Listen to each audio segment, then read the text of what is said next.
এটা হলো আমাদের গ্রামের মন্দিরের পুজো মণ্ডপের মায়ের প্রতিমা।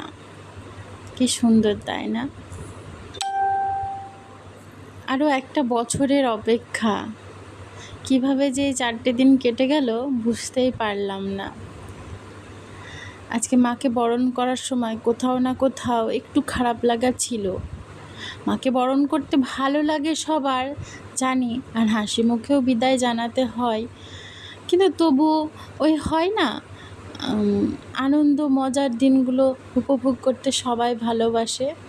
হ্যাঁ, ঠিক ওই জন্যই হয়তো অপেক্ষাটা আরও বেশি কষ্টের মনে হয়।